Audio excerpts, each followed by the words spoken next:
ሲኖዶሱ ዝም ቢል ዝም ልንል ነው እንዴ? ስለዚህ ሁላችሁም ክፉና ደግን ለይታችሁ ተከተሉ። ስለዚህ እኔ እውነቴን ነው፣ አንድ ሰው የቤተ ክርስቲያን መምህር አባት የሚባለው በምንድን ነው ከተባለ ቤተ ክርስቲያን ቆጥራ ሰፍራ ካስቀመጠችው ስርዓትና ከብሉያት ከአዲሳት ሕግ ካልወጣ ነው። እና እንግዲህ ሁላችንም ክፉን ከደግ ለይተን እንድናውቅ እግዚአብሔር ይርዳል። እግዚአብሔርን እንድንከተል እንጂ ሰው ከመከተል ይሰውረን እግዚአብሔር። ሰው መከተል የለብንም፣ መከተል ያለብን እግዚአብሔር ነው። እንደዚህ ያሉትን ሰዎች አለ ነቢዩ ተሳለቀባቸው፣ ክፉና በጎን ስለማይለዩ። እንደዚህ አትበሉ ሲባል ደግሞ ነው ቀንታችሁ ነው ይባል ደግሞ። በዚህ ዘመን ስለ ክርስቶስ የማዳን ሥራ ቅዱስ ጳውሎስ ምንድን ነው ያለው? አሁን አንድ ቀን እስቲ ከቅዱስ ጳውሎስ በላይ ጋኔን የማውጣት ጸጋ ያለው አለ? እስቲ ንገሩኝ። የለም። ቅዱስ ጳውሎስ ታዲያ ስለ አጋንንት ነው እንዴ ሲሰብክ የኖረው? ንሕነሰ ተመልከቱ እስመ አይሁድ ትምህርተ ይስአሉ። ተመልከቱ፣ አይሁድ ምልክት ይፈልጋሉ፣ የግሪክ ሰዎች ደግሞ ተረት ይፈልጋሉ። ንሕነሰ ንሰብክ ክርስቶስ ዘተሰቅለ፣ እኛ ግን የተሰቀለውን ክርስቶስን እንሰብካለን። ሰው ክርስቶስን ይሰብካል እንጂ፣ ሰው የክርስቶስን የማዳን ሥራ ያስተምራል እንጂ፣ ሰው የድንግል ማርያምን ንጽሕና ያስተምራል እንጂ፣ ሰው ቅድስናን ያስተምራል እንጂ ለአጋንንት ሁልጊዜ ስለ አጋንንት በመስበክ ሰውን ማደንዘዝ ምን ይሉታል?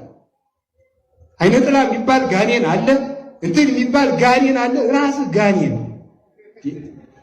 እግዚአብሔርን ብንሰብክ ሰው የእግዚአብሔር ከሆነ እኮ አጋንንት ይጠፋል። እነዚህ ሰዎች እኮ አጋንንትን የእንጀራ ምንጭ እያደረጓቸው እኮ ነው። እኛ ጠቅላይ ቤተ ክህነት ነው አሁን ዓመት ሲሞላ ብር የሚቀበል። ስለዚህ ጠቅላይ ቤተ ክህነት ብቻ እናተኩር።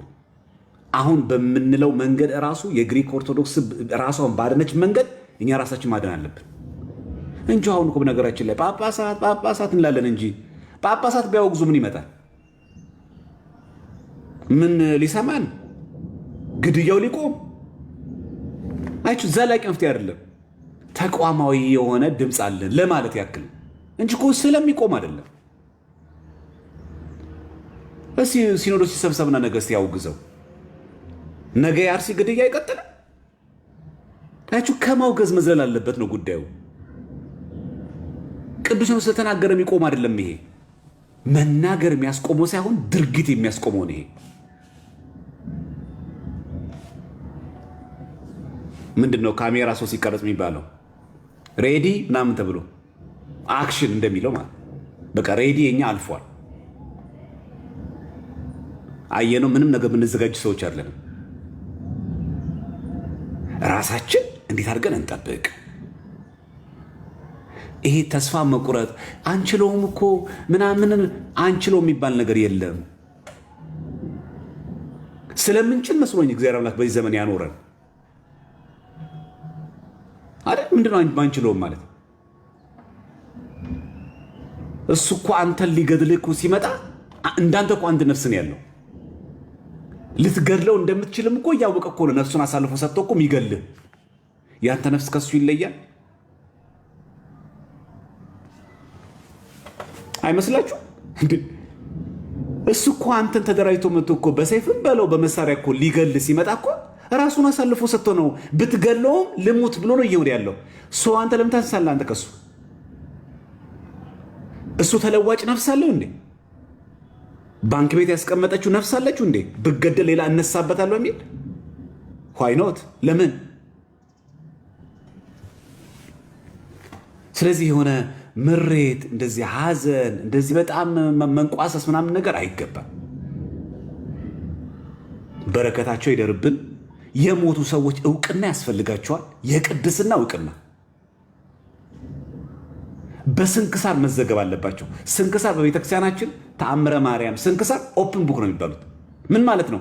የድንግል ማርያም ተአምር ያደረገችው ነገር አማናዊ ሆነው የተገኘው በሙሉ ቅዱስ ሲኖዶስ ሲያረጋግጥ ተአምረ ማርያም እንዲጨምር ያደርጋል። ከቶ የድንግል ማርያም ተአምር በቃ እዚህ ጋር ነው፣ ከዚህ በኋላ ድንግል ማርያም ተአምር አታደርግም አይባልማ፣ ይጻፋል ማለት ነው። ስንክሳርም እንደዛው ክፍት ነው። ሰማዕታት እስከዚህ ዘመን ነበሩ፣ ከዚህ በኋላ ለሃይማኖቱ የሚሞት የለም አይባልም። ይኸው የአርሲ ሰማዕታት አሏ። ተረት ተረት ለሚመስለው ሰው፣ ውሸት ለሚመስለው ሰው መዘገብ አለባቸው። የፈረሰው የ100 ዓመት የገብርኤል ቤተክርስቲያን እንደ አዲስ መስራት ምናልባት እግዚአብሔር አምላክ እንድንሰራው አስፈልጎ ከሆነ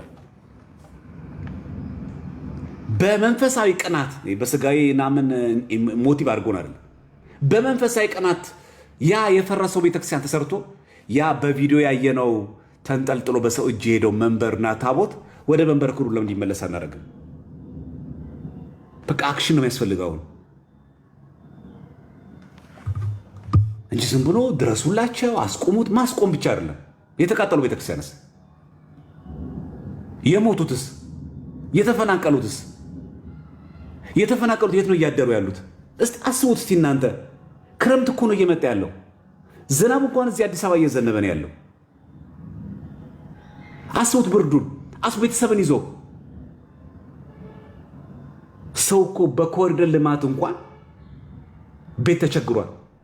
በኮሪደር ልማት ያውም እዚህ ቦታ ሂዱ እዚህ ቦታ ተብሎ ተነግሮ ምናምን። ይሄ እኮ ድንገተኛ ጥቃት ነው። አስበዋል ወይ? አባትን ወይ ደግሞ እናትን አተ ልጅን አተ ባዶን ወተ ያውም ደግሞ መጠለያ ደግሞ የሌለ ቦታ ላይ መቀመጥ።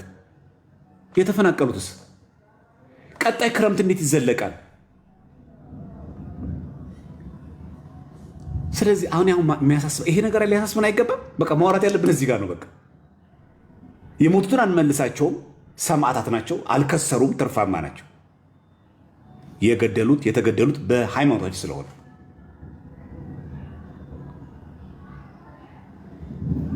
ያ የጠፋብንን ነገር ግን መተካት አለብን። አሁን ሁላችን ብንሰበሰብ ካለን ነገር ላይ ብናመጣው ያ 100 ዓመት ያስቆጠረው የገብርኤል ቤተክርስቲያን እንደገና አንሰራው። እኚህ የተፈናቀሉ ሰዎች አይጽናኑም ሲመለሱ? ቤትስ ምንሰራላቸው? ምን ችግር አለ? ስንት ነገር ገንዘብ ይዋጣ የለን? በነገራችን ቤተክርስቲያን ስርዓትም ራሱ ሰማዕታትን መጎብኘት ግዴታችን ነው። ለሰማዕታት ገንዘብ ማውጣት ግዴታ ነው። ድምፅ ተለያላችሁ። ማን ተናገረ የሚለው እናንተ ድምፅ ተለያላችሁ። ስም ስለተላከመሃል ታፕ ኮፒ ሊንክ አድርጎ አደራ። መረጃ ሲኖር ለእኛ ይጠቅመናል። ለኦርቶዶክስ ወንድምና እህቶቼ በደንብ አድርገው ይህን ነገር እንዲከታተሉ ማድረግ ይቻላል። ክበርልኝ። በጣም አሪፍ። ይሄ ዶክመንተሪ ከ20 ዓመት በፊት ምናልባት ከ15 ዓመት በፊት የነበረ ነው። በኢህአዴግ ጊዜ የነበረውን ሁኔታ ክርስቲያኖች እንዴት ማጨር እንዳለባቸው ኮምፕሌትሊ ተደራጅተው አሁን ላይ መሬት ላይ ወርዶ እየተሰራ ያለው የውሃብያ ክንፍ እንዴት አድርጎ ኦርቶዶክስ እንደሚያጭድ የሚያሳይ ነው። ይሄ ዶክመንተሪ በደንብ አድርጋችሁ ተከታተላላችሁ ማለት ነው። እኔ ኦሬዲ አማርኛውን ብቻ መርጬ ባንድ ስላደረኩትኝ ቀጥታ ወደሱ እንሄዳለን። ስሙ። ጂሃድም ይመጣል፣ እንዋጋለን። ኢትዮጵያ ውስጥ ያሉ እስላሞች ልምምጥ አታርጉ። ሰማዕቱ ችቦ አርጉት፣ በቸርቹን ችቦ አብሩት። ፍርሃት የለም። ከደውዬ ኪዳነ ምሕረትን እንዲያቃጥሉ አደርጋለሁ፣ አቃጥላታለሁ። ያ ያሉ ሁሉም ሰፈሩን እንደዛ ያመሳሳል። እስቲ ማን ምን እንደሚሆን እናያለን። ጀዛኩሙላሁ ኸይረን ጀዛ።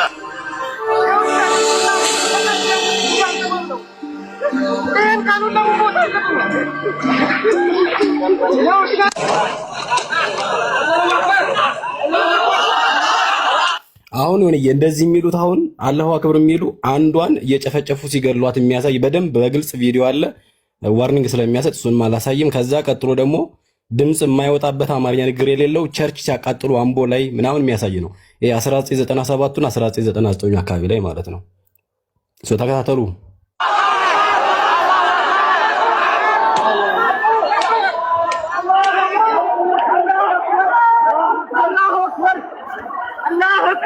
እንነሳ። የማንም አይደለችም። ይሄ ሀገር የኛ ነው። የስያሜው ጉዳይ ኢንሻአላህ ስተት ከሆነና መስተካከል ካለበት ሌላ ጊዜ ሊስተካከል ይችላል። ይሄ ደግሞ የሚናገረው ስሙን ለመናገር ያህል አቡ ሃይደር የሚባለው ነው። ስለዚህ ድምፁ ይለያል። ቀጥላለሁኝ። ስሙ ግን የኛ እንጂ የሌላ የማንም አይደለም። ስለዚህ በዚህ በሀገራችን ላይ ድርድር አያስፈልገንም። የኛ ኢትዮጵያዊነት ወይም ደግሞ ሀበሻነታችን የሌላ ሰው ምስክርነት እስኪመጣ ድረስም አይደለም፣ አንደራደርም።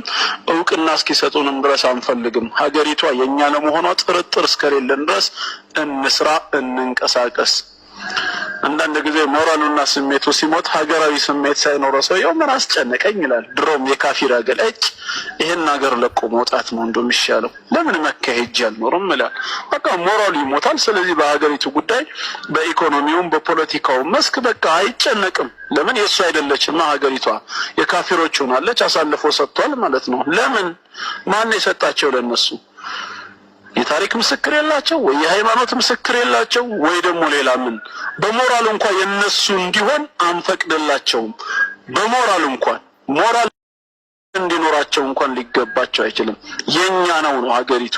በቀዳሚነትም እኛ ነን፣ ታሪካዊ ማረጋገጫም ካስፈለገ። ስለዚህ ኢንሻአላህ ከእንግዲህ አንድም ነገር በአንድ ፖለቲካ ምንም ቼንጅ የሚያመጣ ነገር የለም። ቼንጅ የሚያመጣው በከሊመቱ ላኢላሃ ኢለላሁ ብቻ ነው። ኢንሻአላህ ጂሃድም ይመጣል፣ እንዋጋለን እና እንደራጅ ባካችሁ፣ አንድ እንሁን። ወላሂ ለአዝም እኛ አንድ ካልሆነን አሁን ይኸው እዚህ ያለንበት ደረጃ ደርሰናል። ዝም እያልን ምን አገባን እያልን አንድ እንሁን ባካችሁ። እና በሃይደር ብቻ ሁላችንም ኃላፊነቱን በእናቡ ሃይደር በእናቡ ሙስሊም አገር ቤት ባሉት ሰዎች ላይ ነው የጣልነው። ውጭ ያለነውን ብዙ እንቅስቃሴ ማድረግ መቻል አለብን። እንቆዋ ብሎናል አላህ ሱብሓነሁ ወተዓላ። ምንድነው የሚለን አላህ በሱረቱል አንፍ? ተዘጋጁላችሁ እኮ ያለን እኮ በሁሉም ፓወር አቅም ማለት እኮ ነው። ፋይናንሻሊ ኢኮኖሚክሊ ማለት ነው። እንደገና ደግሞ ስኪል በሆነ ሂውማን ሪሶርስ ማለት ነው። የኢትዮጵያ ዲፌንስ እንትን ውስጥ ካልገባንኛ ቢያንስ 50% ሙስሊሞች መሆን አለባቸው። 50 ጀነራሎች ካሉ 25 ጀነራል they must be ሙስሊም መሆን አለባቸው። 20 ሚኒስትሮች ካሉ ኢትዮጵያ ውስጥ 11 ሚኒስትሮች they must be ሙስሊምስ። ኢኳተሪሳን ዘላቂ መፍትሄ ሎንግ ራን የሆነ ሶሉሽን ማምጣት አለብን ብዬ ነው የማምነው። ኪንግ ነጃሺ አሳራስ ኮንሰርኒንግ ማይሰልፍ ማለት ነው እንዴ። በረሃ መግባት አለብን። ልንሰራ አይገባም። we should not fear. we have to wake up. በሶማሊያ በኩል መግባት ካለብን ሶማሊያ መግባት አለብን። በቃ መዘጋጀት አለብን። I can't do it for the sake of Allah እንዴ። በሱዳን በኩል መግባት አለብን። we have to start, we have to set up, we have to declare war. ወላሁ ሚንኩም ፈኡላኢከ ሁሙ ዛሊሙን። ታዲያ አላህ እንደዚህ እያለ የኔ ጓደኛ ገብረ ሚካኤል ገብረ ሐና እነ ወልደየስ ከሆነ የፋጡማ ጓደኛ ማሚቴና አዛነች ከሆኑ እንዴት ነው እሱኛ ለኢስላም የመቆርቆር ስሜታችን ውስጣችን ያለው? እንዴት ነው ለዲናችን እኛ ራሳችንን ለመስጠት ራሱ ብቃቱ የሚኖረን? ስለ ልቦናችን ራሱ እዛ ኢትዮጵያዊ ወንድማማችነት ኢትዮጵያዊ ምናምን እና ወንድሞቼ እኔ አልረዘምባችሁ። ጂሃድን ካስፈለገ በየትኛው ጉዳይ ላይ መቆም እንችላለን። ደግሞ አንዱ ቀላል መንገድ ሁሉም በየቀየ በሰፈር አነሳሳ ሙስሊሙን አንቀው። እኔ አሁን በአካባቢ ስልክ ደውዬ ኪዳነ ምሕረትን እንዲያቃጥሉ አደርጋለሁ። አቃጥላታለሁ። ያሉ ሁሉም ሰፈሩን እንደዛ ያነሳሳ። እስቲ ማን ምን እንደሚሆን እናያለን። ጀዛኩሙላሁ ኸይረን ጀዛ። ኃይል ያለን ሰዎች እስላም ነን። ላኢላሀ ኢለላህ ወላ ቁወተ ኢላ ቢላህ ላዚም ያለን ቁዋ ከአላህ ነው ያለው። ማንም ከአላህ ሌላ የወጣ ቁዋ የለው። ማፍሽ ኃይል የለውም። ላ ሐውላ ወላ ቁወተ ኢላ ቢላህ አልዓዚም። ሰማች ልባች ልምምጥ የለም። አትለማመጡ። አገር ውስጥ ያሉ ኢትዮጵያ ውስጥ ያሉ እስላሞች ልምምጥ አታርጉ። ሰማቱ ችቦ አርጉት። በቸርቹን ችቦ አብሩት። ፍርሃት የለም። ግቡ። ኢህአዴግ ውስጥ ሙስሊሙ ምንድን ነው የሚሰራው? ኢህአዴግን ለምን አንቆጣጠርም? ይዘ ነው ሙስሊሙን ቀስቅሱ። ኢህአዴግ ውስጥ መግባት ነው መምራት ማሳየት አለብን። የኢትዮጵያ ትልቁ ነገር ነው ማወራችሁ። የኢትዮጵያ ዲፌንስ ፎርስ ዛሬ አለበት የሚባል ደረጃ ከትግል ጀምሮ እስካሁን ድረስ አለ የሚባልበት ደረጃ ኢታማጆር ሹም የሆነው ማን ነው? ሙስሊም ነው አይደለም? ቦታ አይደለም የምንፈልገው። ሳሞራ ሙስሊም ነው። የኢትዮጵያ ባህል እና ቱሪዝም ሚኒስትር ማን ነው? ሙስሊም አይደለ እንዴ? የኢትዮጵያ ማህበራዊ ጉዳይ ሚኒስትር ማን ነው? ራሱ ማለት አይደለ እንዴ? በድርጅቶች ከፍተኛ ቦታ በመያዝ አትንቀፉ፣ አትጣሉ። ሙስሊሙ ዛሬ በተቃዋሚ ኃይሎች ካለ አጠናክሩት። ኢህአዴግ ካለ ባለበት ተጠናክረን አንድ ሆነን አንድ ቦታ ላይ አንድ ነገር የምንፈልግ እንሆናለን። ችግር የለውም፣ አንወቃቀስ። በዚህ ጉዳይ ላይ አይደለም። የኛ መጠንከር ነው የሚያስፈልገው። ጥንካሬ ከተባለ ደግሞ ለሙስሊሙ የት ይበጃል ከተባለ ካል ከካፊር የምትጠብቀው ነገር የለም። እኛ ዛሬ እነሱ የሚያወሩት ዲሞክራሲ ሊናወጣ የምንችል ኃይል መሆናችን እናውቃለን። እውቀትም እኛ እጅን ያለው ተነስተናል። ወደኋላ ማለት የለም።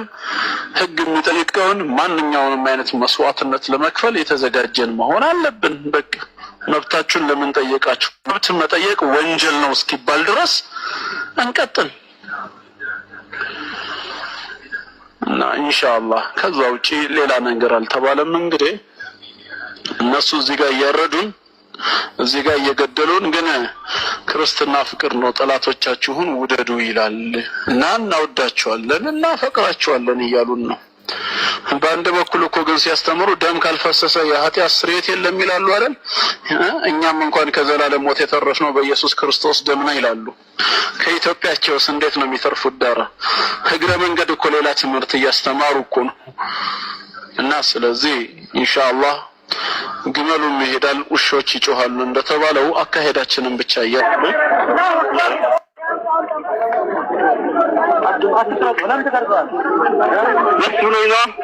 ደስ ብሎኝ ነው መቀልሰው ምን ሊመጣ ብለህ ነው?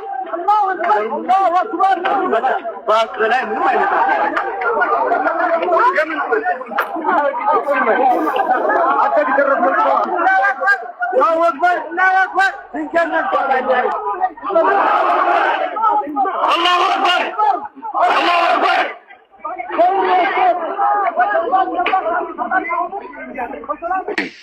እውነቴን ነው የምላችሁ። ይሄ ረመዳን ነው፣ ሀቅ ነው የምናገረው። ፍርሃት የለም። አንፍራ፣ አንለማመጥ፣ ወረቀት አናግባ፣ አይፈረምልን። እናብራው፣ ችቦ አድርጉት። በመስጊዱ ፋንታ በአንድ መስጊድ ፈረሰ፣ 20 ቸርችን ችቦ አድርጉት። አትፍሩ። ፍርሃት ተውስጣችን ይውጣ። አላህ ከኛ ጋር ነው ያለው። ለአንድ ወንድም 20 አብሩት። ፍርሃት የለም። ወላሂ العظيم لا اله الا الله ولا ሰማች ልባች ልምምጥ የለም። አትለማመጡ። ሀገራችሁ ሀገር ውስጥ ያሉ ኢትዮጵያ ውስጥ ያሉ እስላሞች ልምምጥ አታርጉ። ሰማቱ ችቦ አርጉት። በቸርቹ ችቦ አብሩት። ፍርሃት የለም። አመሰግናለሁኝ። ይሄን ይመስላል እንግዲህ ያው እንደሰማችሁት ቀደመው ኮምፕሊትሊ እነሱ የተዘጋጁበትን ነገር ነው በደንብ የተዘጋጁበትን እያየን ነው። ደግሞ እያደረጉትን ነው። ቴንክ ዩ ሲያን ተቃጥላለች። መመናት ኖች እየተቃጠሉ ነው አክራሪዎቹ። እንግዲህ አላማቸው ይሄ ነው። ቤተክርስቲያን ማቃጠል፣ ህዝቡን አንድ ሰው 20 ቤተክርስቲያን ያቃጥል እያለ ነው በአደባባይ የሚናገረው። አይታል እንደሚያደርጓል። በቃ እነሱ እነዚህ አክራሪዎች ኢትዮጵያ ውስጥ የሚኖሩ ሙስሊሞችን ከክርስቲያኑ ጋር ተባብሮ የሚኖረውን ማህበረሰብ ኮሚኒቲውን መለያየት፣ መገነጣጠል፣ እነርሱ የአረብ ፈረስ ሆነው ህዝቡን ማባላት ነው የሚፈልጉት። የገቡበት ሀገር የሚገርማችሁ ፈረንሳይ ሀገር ላይ አንዱ የተናገረው በጣም የታወቀ መሪ ነውና ምን አለ?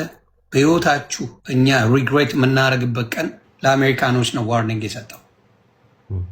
እስላም ሰላም ነው ብላችሁ የምታስገቡት ነገር ዋጋ ያስከፍላችኋል። ዶንት ኢቨን ቲንክ አባውት ብለው ለአሜሪካ ዋርኒንግ ሰጥቷቸዋል። እና በጣም የምንቆጭበት ጊዜ እኩል መብት የሰጠንበት ጊዜ ነው። ለምን መሰለ? አረብ ሀገር ላይ ማናቸውም እስላም ዜግነት አይሰጥም። የትኛውም አረብ ሀገር ብትሄድ እስልምና ዜግነት አይሰጥም፣ አይሰጥህም። ስለዚህ እኩልነት የለም።